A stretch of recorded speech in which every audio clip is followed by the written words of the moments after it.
Let's talk Lucknow again. I am Mehru Jafar. आज के इस एपिसोड में लखनऊ के शायर मीर हसन साहब का जिक्र करते हैं, जिनको आपको यकीन नहीं होगा ये शहर अपना लखनऊ बिल्कुल पसंद न था।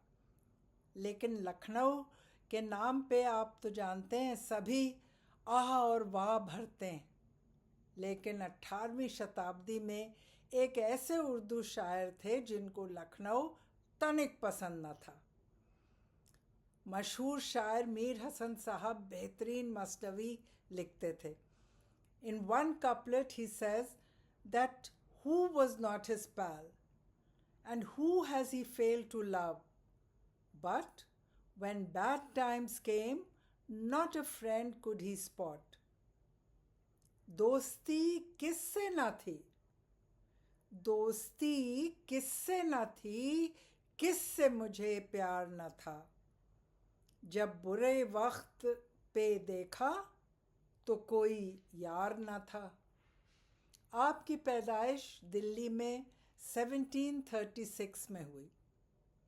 जब आप 3 बरस के थे तब ईरान के बादशाह नादिर शाह ने दिल्ली पे ज़बरदस्त हमला किया। लोग तिलमिला के इधर उधर भागे अपनी जान बचाने के लिए। मीर हसन साहब के बुज़ुर्ग अपने काफ़िले को अवध ले आए। नवाब सफदरजंग ने उनका इस्तकबाल किया और फैज़ाबाद में उनको पनाह मिली। मीर हसन ने ख़ासा वक्त फैज़ाबाद में गुजारा।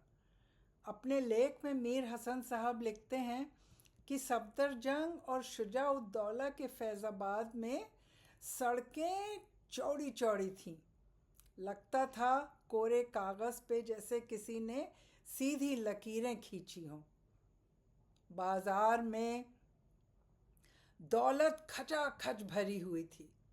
हीरे जवाहरात हर तरफ, इफ़रात ही इफ़रात, खाने पीने की इफ़रात, सेठ और साहूकार का राज। कोई एक से एक कपड़े बेचता तो कोई नक्काशी का सामान। हर नुक्कड़ पे लेन देन का शानदार प्रदर्शन। गलियों में फूल और मिठाई की बिक्री, और जहाँ फिरनी और फलूदे की बेशुमार मांग। तरह तरह के कबाब, कॉफ़ी की कमी नहीं, और चाय खाने में मुतवातिर चहल पहल। बाज़ार में बेशुमार औरतें खुलेआम दिखाई देती, फैशनेबल लिबास में, और जहाँ से भी वो गुज़रती वहाँ संदल की खुशबू से रास्ता तर हो जाता। हर लिबास से मीर हसन साहब फैज़ाबाद को फिरदौस से कम न मानते। जब उनको लखनऊ में रहना पड़ा तब उन्होंने बहुत नाक भौं सिकोड़ी। लखनऊ की धूल, मिट्टी, गर्मी और चींटियों की अनगिनत फौज से मीर हसन साहब परेशान रहते थे। उनके लिए लखनऊ करबला था, मानो एक रेगिस्तान जहाँ इमाम हुसैन को प्यासा रखकर उनकी गर्दन काटी गई थी। मीर हसन साहब कहते हैं झुंझुला के, जब नथने धूल से भरे हों तो क्या खाक शायरी होगी। मीर हसन साहब को लखनऊ वाले कंजूस लगते थे। ये बात शहर वालों की उनको बेहद नागवार लगती। वो जंगली जानवर से भी आजिज़ रहते थे।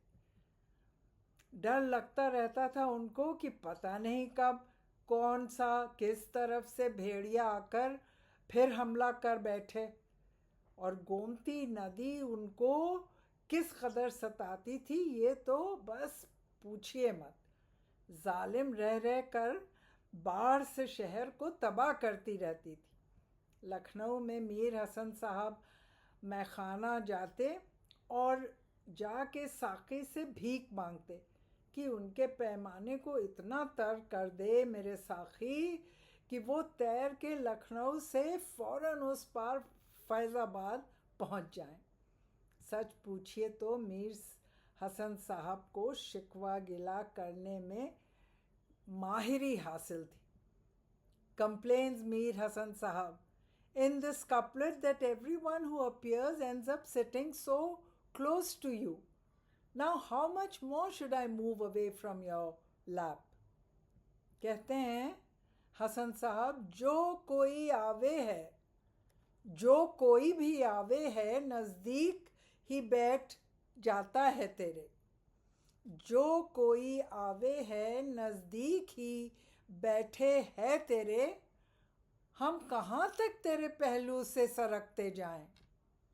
लखनऊ की पतली पतली गलियों में मीर हसन साहब का दम घुटता था और लखनऊ के एक एक टीले उनके सीने पे पत्थर की तरह जैसे हावी थे.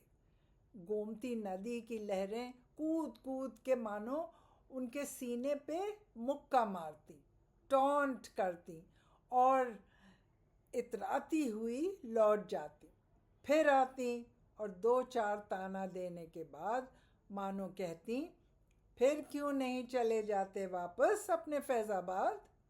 बस मीर हसन साहब ने एक दिन वही किया.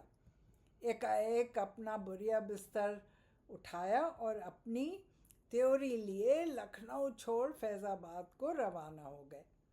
और जैसे ही वो फैज़ाबाद के चौखट पे पहुँचे, उनको ऐसा लगा कि उनको वो जन्नत में वापस आ गए हैं.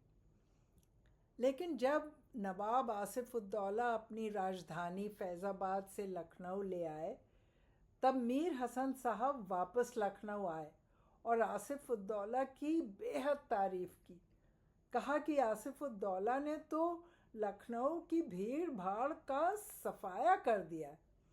आसिफ़ुद्दौला की इमारतों की तारीफ़ सारी दुनिया कर रही है, उन्होंने सुना.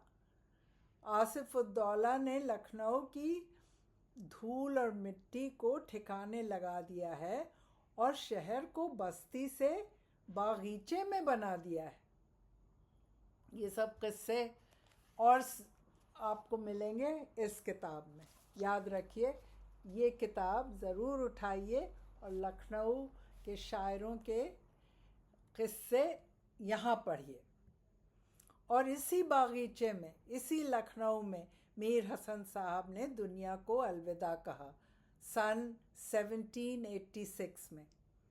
Many of Lucknow's palaces, mosques and imambara, the Shia religious congregational halls, are from the era of Asifuddaulah, whose court had welcomed people of talent from all over the world. To this day, the 18th century ruler is remembered in the city for his generosity and liberality, making people say that if God forgets, it is Asifuddaulah who provides for the people. जिसको ना दे मौला, उसको दे आसिफ़ुद्दौला. तो अब अगले episode तक के लिए अलविदा, खुदा हाफिज़.